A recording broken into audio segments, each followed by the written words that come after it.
کمرے سے نکل بھاگی تھی اور اس کی آخری جائے پناہ وہی اسٹور روم تھا۔ وہاں بیٹھ کر وہ بچوں کی طرح سے پھٹ پھٹ کر روتے۔ اس نے فیصلہ کر لیا تھا کہ وہ جان عالم کی نوکری قبول کر لے گی۔ چند پیسے کما کر وہ اپنے لیے ایک علیحدہ مکان کا بندوبست تو کر ہی لے گی۔ وہ یہ کڑوا گھونٹ تو اسے نگل نہیں تھا۔ صبح تک وہ وہی اسٹور روم میں ہی بیٹھی رہی اور جب دن چڑھ آیا تو کوئی اسٹور روم سے باہر نکلی تو شکر تھا کہ خالہ نے اسے وہاں سے نکلتے نہیں دیکھا تھا اور ان کا دل نہیں توڑنا چاہتی تھی۔ انہیں فیضان کی اصلیت بتا کر اس شادی سے مایوس نہیں کرنا چاہتی تھی۔ خاموشی سے تیار ہو کر وہ گھر سے نکل آئی۔ ٹھیک آدھے گھنٹے کے بعد وہ جان عالم کے سامنے کھڑی تھی۔ سبز آنکھوں میں ویرانی پھیلی ہوئی تھی۔ وہ سوچ بھی نہیں سکتی تھی کہ زندگی اسے کس طرح پر کھڑا کر دے گی اور آج اس مجبوری کے مارے اسے جان عالم کی نوکری قبول کرنا پڑی تھی۔ سرخ سفید رنگت ماند پڑ رہی تھی۔ آج اس نے آسمانی رنگ کا خوبصورت جوڑا پہن رکھا تھا۔ پیروں میں سادہ سی سیاہ رنگ کی چپل تھی جس میں اس کے خوبصورت نازک سے پاؤں چمک رہے تھے۔ جان عالم نے سر سپا اس کا جائزہ لیا تھا اور اس کے لبوں پر نہ تو مسکراہٹ تھی اور نہ ہی کوئی عام لڑکیوں جیسی تھی۔ میں آپ کی نوکری کرنے کے لیے تیار ہوں۔ میری تنہا اور دیگر مراد کیا ہوں گی؟ میری صرف ایک ہی شرط ہے کہ میں اتوار کے دن بھی دفتر آیا کروں گی اور مجھے چھٹی رات 8 بجے چاہیے۔ اس سے پہلے نہیں۔ اس نے دو ٹوک انداز میں جان عالم کے سامنے اپنی شرطیں رکھی تھی۔ وہ حیران نگاہوں سے اسے دیکھتا چلا گیا تھا لیکن حیا کے چہرے پر اتنی سختی تھی کہ وہ چاہتے ہوئے بھی اس سے کچھ نہ پوچھ سکا۔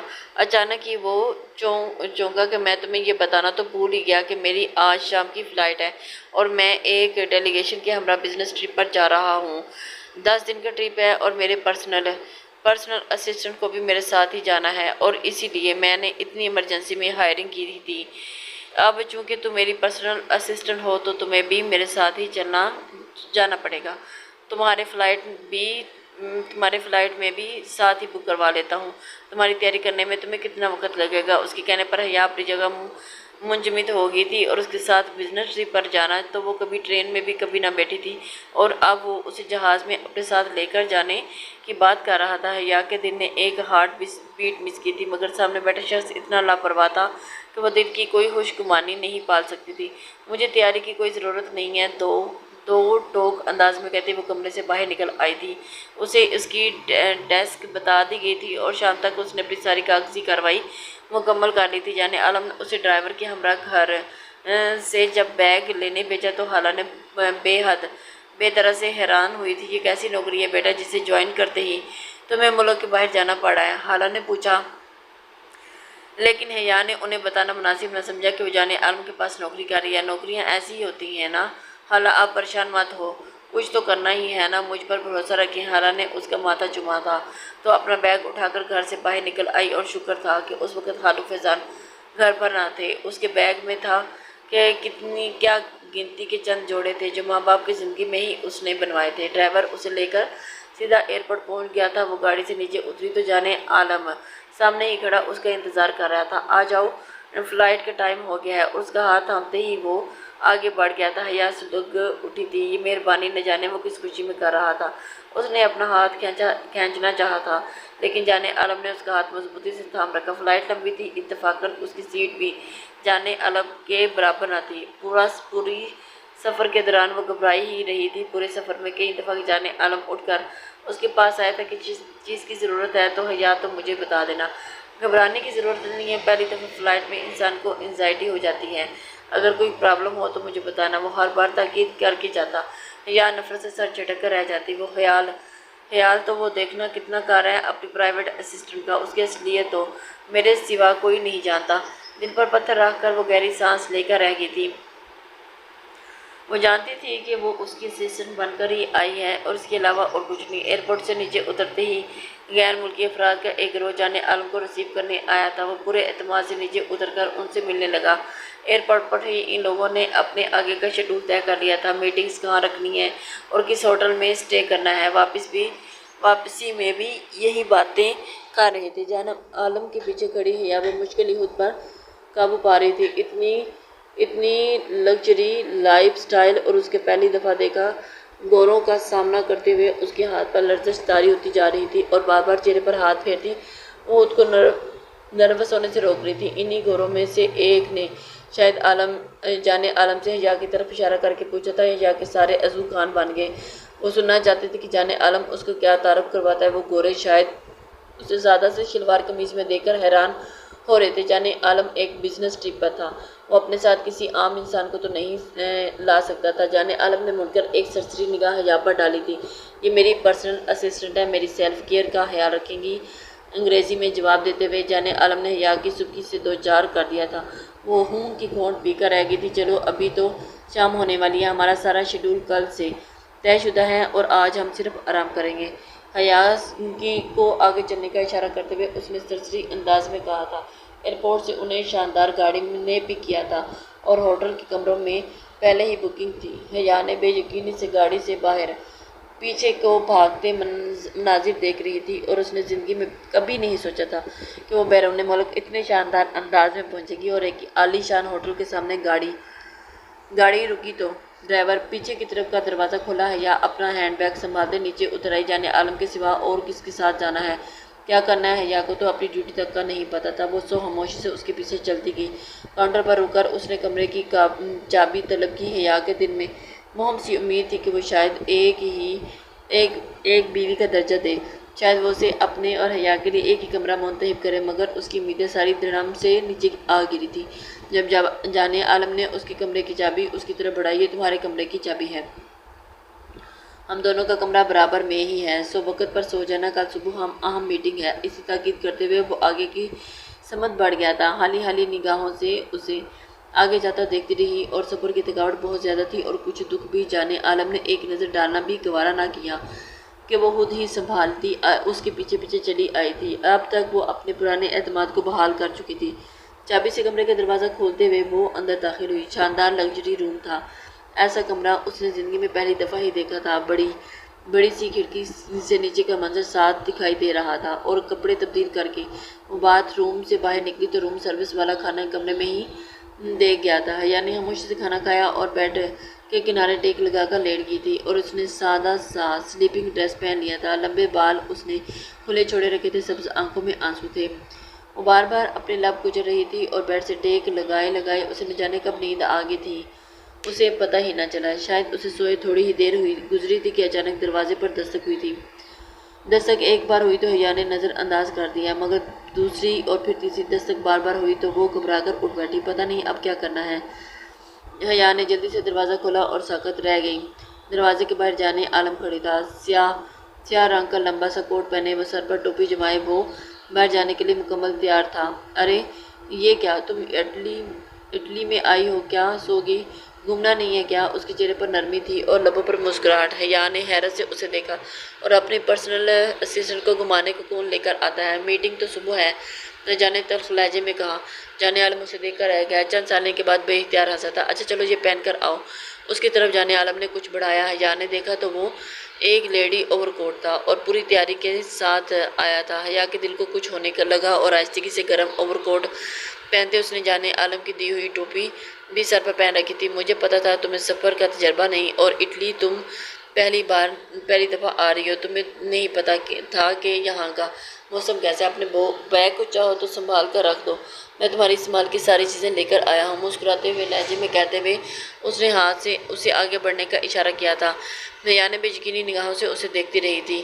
کمرے سے باہر نکل آئی۔ ہوٹل کی طویل رازداری سے گزر کر وہ لوگ باہر سڑک پر آئے تو حیا کو حیرت کا ایک اور زوردار جھٹکا۔ اس نے بے اختیار سر اٹھا کر آسمان کی طرف دیکھا تو برف روئی کے چھوٹے چھوٹے گالوں کی صورت میں آسمان سے گرے تھے۔ سنو پال، اس کے لبوں سے بے اختیار نکلا۔ ہاں سنو پال، پہلی دفعہ دیکھ رہی ہو کیا؟ جان عالم نے حیرت سے حیا کو دیکھا تو ابھی تک شہزادہ آسمان کی جانب دیکھ رہی تھی اور پھر یہ اس موسم کی پہلی سنو پال تھی۔ آ جاؤ جان عالم، اس کی جانب اپنا ہاتھ بڑھایا تھا۔ حیا نے حیرت سے اس کی جانب دیکھا اور اس کے بڑے بڑے ہاتھوں کو دیکھا اور بے اختیار ہی اس کی آنکھوں میں آنسو آ گئے تھے۔ مجھے واپس چلنا چاہیے، میں یہاں ایک بزنس ٹرپ پر آئی ہوں، کل صبح میٹنگ ہے اور مجھے میٹنگ اٹینڈ کرنے کے لیے بلا لیجیے گا، اس کے علاوہ میرا آپ کی زندگی میں اور کوئی عمل دخل نہیں ہے، تلخ لہجے میں کہتے ہوئے وہ مڑنے ہی لگی تھی جب جان عالم نے اچانک اس کا ہاتھ تھام کر اسے اپنی طرف کھینچا تھا۔ کھینچنے کا اثر تھا کہ یہاں کیا مڑتے ہی حیا کا اوور کوٹ ذرا دائیں طرف کھسک گیا اور اس کی سفید گردن نمایاں ہوگی، اور تبھی جان عالم کی نگاہ اس کی گردن پر لگے ان 3 خراشوں پر پڑی۔ یہ کیا ہے؟ یہ کیسے نشان؟ اس نے بے اختیاری آگے ہو کر اس کی تینوں نشانوں کو انگلی سے چھپا تھا۔ حیا خود میں ہی سمٹ کر 2 قدم پیچھے ہوئی تھی۔ کچھ نہیں، یہ بس ایسے ہی۔ اس نے اوور کوٹ اپنی گردن کو چھپانا چاہا تھا، مگر جان عالم کی نگاہوں میں واضح برہمی اتر آئی تھی۔ نہیں، ایسے کیسے؟ صاف لگ رہا ہے کہ کسی نے تمہاری گردن پکڑنے کی کوشش کی تھی۔ کس نے کیا یہ سب؟ اس نے حیا کا ہاتھ تھامتے ہوئے دوبارہ ان نشانات کو غور سے دیکھا تھا۔ حیا کی آنکھوں میں پانی اترنے لگا تھا۔ میں کہہ رہی ہوں نا، چھوڑیں مجھے، بس کچھ نہیں۔ یہ بہت مشکل اپنے آنسو قابو پاتی ہوئی ضبط کے آخری مراحل میں تھی، جب جان عالم کے سامنے وہ کمزور نہیں پڑنا چاہتی تھی، لیکن اس سے پہلے کہ وہ بھاگتی، جان عالم نے اسے دونوں بازوؤں سے پکڑ کر عین اپنے مقابل کھڑا کر لیا تھا اور اسے پوچھنا چاہ رہا تھا، بتاؤ مجھے کس نے کیا؟ حیا کا ضبط جواب دے گیا تھا اور کئی مہینوں سے اکیلے لڑتے لڑتے تھک چکی تھی۔ اچانک ہی پھوٹ پھوٹ کر روتے اس نے جیسے ہتھیار ہی ڈال دیے تھے۔ جان عالم کے چہرے پر اسے روتے دیکھ کر حیرت پھیلی تھی۔ آہستگی سے اس نے حیا کو اپنے ساتھ لگا لیا۔ کیوں رو رہی ہو حیا؟ کیوں؟ مجھے پریشان کر رہی ہو، پلیز بتاؤ نا، بتاؤ تو صحیح نا، کیا ہوا تمہارے ساتھ؟ کسی خدشات کے تحت اس کا لہجہ آخر میں لرز سا گیا تھا۔ کیا فرق پڑتا ہے آپ کو میرے ساتھ؟ کیا سلوک کرے کوئی؟ یہ حالو فضال نے کیا، اس کے علاوہ یہ بہت کچھ کر چکے ہیں اور بہت کچھ کرنا چاہتے ہیں تھے۔ پتہ نہیں اللہ نے مجھے کیسے محفوظ رکھ دیا۔ یہ سب صرف اور صرف اس وجہ سے ہوا کیونکہ آپ نے مجھے لاپارسوں کی طرح چھوڑ دیا، اور آپ کو یاد نہیں کہ میں آپ کی بیوی ہوں۔ نکاح کیا تھا آپ نے مجھ سے، چاہے بچپن کا ہی نکاح صحیح، لیکن کوئی رشتہ تو ہے ہمارے درمیان۔ اگر آپ کو اس رشتے کو قائم نہیں رکھنا تھا تو ہم ختم کر دیں، پھر طلاق دے دیں مجھے، تاکہ میں سکون سے مر سکوں۔ آپ نے تو مجھے کہیں کا نہیں چھوڑا۔ اور اس کے سینے پر سے سر اٹھا کر اس نے آنسو بھری نگاہیں اٹھا کر جان عالم سے پوچھا تھا۔ وہ کنگ سا کھڑا رہ گیا تھا۔ کس نے کہا ہے یہ باقی باتیں؟ تو جیسے اس نے نظر انداز ہی کر دی۔ اس کا لہجہ آنچ لیتا ہوا تھا۔ حیا نے آنسو صاف کیے، کسی نے نہیں، انہیں مفت مال ہر کوئی ہضم کرنے کی کوشش کرتا ہے۔ اس نے پلٹنا چاہا، مگر جان عالم نے اسے ایک دفعہ پھر اپنی گرفت میں لیا تھا۔ ایسا مت کہو حیا، میں اس شخص کو زمین میں رہنے کے قابل نہیں چھوڑوں گا۔ اور تمہیں یہ کس نے کہہ دیا کہ میں تمہیں چھوڑا ہے؟ نہ تو تم فالتو کی کوئی چیز ہو اور نہ ہی مال مفت ہو۔ میری بیوی ہو، جان عالم کی بیوی، اور ایک دنیا تمہیں جانتی ہے۔ میں نے تمہیں تمہاری ماں کے باپ کے انتقال کے بعد ڈسٹرب کرنا مناسب نہیں سمجھا۔ مجھے لگا کہ تم اپنی خالہ کے ساتھ ان کے گھر جانا چاہتی ہو، اور تم نے کبھی مجھ سے ٹھیک طرح سے بات نہیں کی تھی۔ شاید ہمارے درمیان عمروں کا اتنا فرق تھا کہ تمہیں کبھی میں اچھا ہی نہیں لگا۔ تم صرف 20 سال کی ہو اور میں تم سے پورے 9 سال بڑا۔ تم بے حد حسین ہو اور میں تمہارے برابر کچھ بھی نہیں ہوں۔ اسی وجہ سے میں نے تمہیں کبھی ڈسٹرب کرنا مناسب نہیں سمجھا۔ مجھے لگا کہ تم مجھ سے بات کرو گی اور پھر میں تمہیں اپنے ساتھ رکھوں گا۔ کہتے تو لوگ مجھے بھی حسین ہی ہے، لیکن میں تمہارے سامنے اپنے آپ کو کچھ نہیں سمجھتا۔ صرف اسی لیے میں نے تمہاری جانب اپنے قدم نہیں بڑھائے۔ میں چاہتا تھا تم اپنی تعلیم مکمل کر لو، خالہ کے گھر رہتے کچھ عرصہ اپنے آپ کو ماں باپ کے انتقال کے صدمے سے باہر نکال لو، اور اس کے بعد پراپر طریقے سے ہماری رخصتی کروا سکوں۔ اور تمہیں تو یہ نہیں پتہ کہ میں نے رخصتی کے لیے حال بھی بک کروا لیا ہے، اور اب میرے والدین تو ہیں ہی نہیں جو خود آ کر رخصتی کی بات کرتے۔ مجھے خود ہی آنا تھا، انفیکٹ میں آیا بھی تھا، اور تمہارا یہی حال و فیضان اس نے مجھے گھر سے باہر ہی بھگا دیا۔ اس نے کہا کہ حیا ابھی فی الحال شادی کرنا نہیں چاہتی۔ مجھے لگا کہ شاید وہ ٹھیک کہہ رہا ہے۔ یہ تو آج مجھے پتہ چلا کہ اس کی نیت کیا تھی۔ جان عالم کے لہجے میں آخر میں تلخی اتر آئی۔ حیا نے بے یقینی کے عالم میں نگاہوں میں اسے دیکھا تھا۔ کیا سچ ایسا ہے؟ وہ جیسے سرگوشی کے عالم میں بولی تھی۔ جان عالم شاکی نگاہوں سے اس کی طرف دیکھا۔ تم مجھے اتنا برا سمجھتی ہو کہ میں اپنی منقوہہ کو بھول جاؤں؟ تم میری بیوی ہو حیا، بھلا میں تمہیں کیسے بھلا سکتا ہوں اور کسی اور کے سہارے کیسے چھوڑ دوں گا؟ یہ تم نے سوچ بھی کیسے لیا؟ میں نے تو صرف تمہاری خواہش کا احترام کیا، اور آج جب تم بتا رہی ہو کہ وہ تمہاری خواہش نہیں تھی بلکہ فیضان نے خود تمہیں اپنے مقصد کے لیے استعمال کرنا چاہا، تو تم دیکھو گی کہ اپنی بیوی کی طرف نظر اٹھانے والے کا میں کیا حشر کرتا ہوں۔ بات کے اختتام پر اس کے لہجے میں موت کی سنگینی اتر آئی تھی۔ حیا اسے دیکھ کر رہ گئی تھی اور اسے اپنے اندر ڈھیروں اطمینان اترتا ہوا محسوس ہو رہا تھا۔ یوں لگ رہا تھا کہ جیسے اتنے عرصے میں سے وہ بے صاحبان تھی، کھلے آسمان تلے کھڑی، آج ایک مضبوط چھت اللہ نے اس کے سر پر تان لی تھی۔ آہستگی سے اسے اپنے ساتھ لگاتے جانے عالم نے مسکرا کر اسے دیکھا، تمہیں بزنس کا الف بے بھی نہیں پتا، پھر بھی میں تمہیں اپنے ساتھ اس لیے اس بزنس ٹرپ پر کیوں لایا ہوں، صرف اور صرف اس لیے کیونکہ تم میری بیوی ہو اور میں تمہیں یورپ گھمانا چاہتا ہوں۔ یار اس کی بات پر حیا نے بے ساختہ اپنا سر جھکا لیا تھا۔ اسے یقین نہیں آ رہا تھا کہ خواب اتنی جلدی پورے ہو جائیں گے۔ 10 دنوں کا شاندار بزنس ٹرپ گزار کر وہ لوگ پاکستان آئے تو حیا کے لبوں پر مسکراہٹ ختم ہونے کا نام نہیں لے رہی تھی۔ ایئرپورٹ سے نیچے اترنے کا اس کا ہاتھ تھامے وہ سیدھا حالہ کے گھر چلا آیا اور حالو فیضان صحن میں ہی بیٹھے چائے پی رہے تھے۔ امی اندر داخل ہوتے ہی جانے عالم اس پر پل پڑا اور پھر مار مار کر اس کا چہرہ لہو لہان کر دیا۔ آج کے بعد میری بیوی کی طرف نظر اٹھا کر بھی دیکھا تو تیری آنکھیں نکال کر رکھ دوں گا، سمجھے تم؟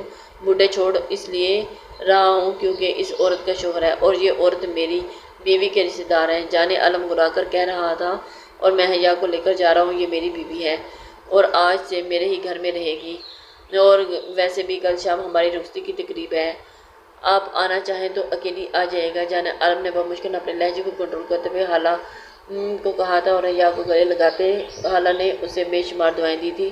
مجھے شک تو پہلے ہی تھا لیکن آج یقین بھی آ گیا، کیا مجھے معاف کر دینا؟ وہ رو رہی تھی۔ حیا نے دکھتے دل کے ساتھ انہیں دیکھا اور اب انہیں چھوڑنا چاہیں تو آپ میرے ساتھ چل سکتی ہیں۔ حیا نے حالہ کو ایک رستہ دکھا دیا تھا، آگے کا فیصلہ کرنا ان کی مرضی تھی۔ جانے عالم کا ہاتھ تھام کر حالہ کے گھر سے باہر نکلتے اس کے لبوں پر ایک پرسکون مسکراہٹ تھی۔ چلیں اپنے گھر، وہ اس کی جانب دیکھتے ہوئے اس کی اعتماد سے دیکھا تھا، پورے اعتماد انداز میں مسکراتے ہوئے اس نے گاڑی میں بیٹھ کی تھی۔ جانے عالم فرنٹ سیٹ پر بیٹھ کر گاڑی کو اپنے گھر کے راستے پر ڈال دیا تھا۔ لسنرز، امید کرتی ہوں کہ آپ کو آج کا ناول پسند آئے گا۔ اپنے کمنٹس لائک اور شیئر کر دیا کریں، اس سے ہماری